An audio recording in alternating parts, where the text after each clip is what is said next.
My name is Kelly Powers. I teach in Tarrytown, New York. I am the middle school computer science teacher for fifth, sixth, and seventh grade. I have over 21 years of teaching computer science in grades 6 to 12. Uh, Very new to the VR space. Have a lot of programming tools experience teaching kids how to program, some robotics, some data science. And yeah, that's pretty much it. We decided to create a virtual scene that had a virtual experience that had three parts that we called it the rock hammering. And basically, students at our school have access to big rocks because our campus is rocky. What they do is they enter the classroom, they get some materials like a hammer, safety goggles, and a little bucket. That's scene one. So they have to gather their materials. Scene two is they're outside and they're actually hitting the rocks with their goggles on and trying to collect rocks. So they're out there. So we wanted a scene that would to show kids how do they actually do that properly. And then the final scene is they come back into the classroom and they start to clean their rocks. They wash them off and then they store them and later on classify them into what kind of minerals they might have collected. So we wanted to create that virtually so that new kids would get a sense of what is this rock hammering unit all about. That was our goal. It was all about how do we these kids had experience as to what rock hammering was. So it was like, how do we teach somebody new to it? So then, like, how do I get assets from Zoe to put into a scene? So this was all brand new to them, right? They were brand new to Zoe. So we were looking at the asset library. We actually communicated with the Zoe team, and you guys built us some rocks, which was great, that matched the kind of rocks that we would find out there. So that was super helpful. So we learned how to use assets, place assets, and then we played with the interactions pane, which was really important. And that's really where the coding is happening. And our kids were not used to that style of coding, so that was like, how do I use the interactions pane to code events so that we can pick up materials and then we can see rocks actually fall down on collisions, right? So that was all brand new to them.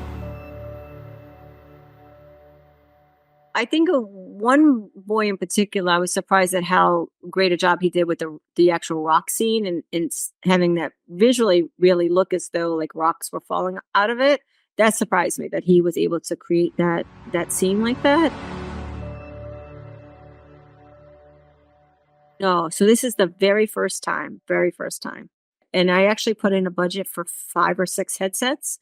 Mhm. I still am nervous about the classroom management of like getting it ready and going. So that's what I got to figure out. Well, it really woke me up to how I have to set a management structure. Like, how can I get them into Zoe right away? Um, it also helped me think about, because I was so new to VR, like having a zero unit where here's a VR headset and here are these controls and these are what the buttons mean. And how do I exit an app and join an app? So I need a unit 0 first, and then unit 1. Hey, here's Zoe.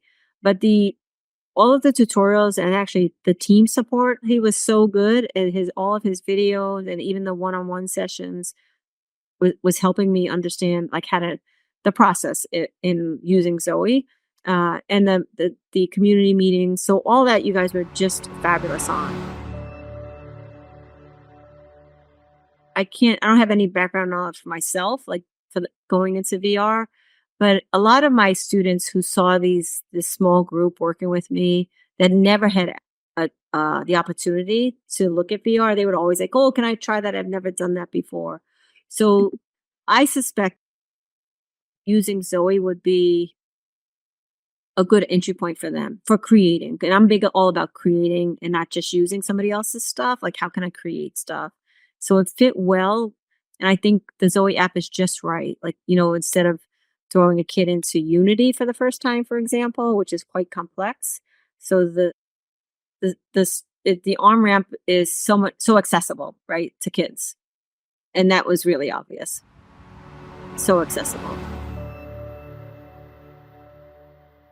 Yes, I would definitely make a plan because I was part of like an experience. So in term, like I was experimenting with it for the first time, and I, because I'm in the thick of the school year now that I have time to plan.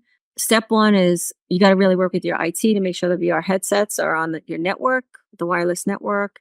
Understanding how you have to have that login account to get on to Zoe and Meta. The big thing that took me a long time to learn was how to cast. Once I got a cast to the computer screen, that was super helpful. So teachers should get that right away. Like, how do you cast? So you can show them what's happening in your world.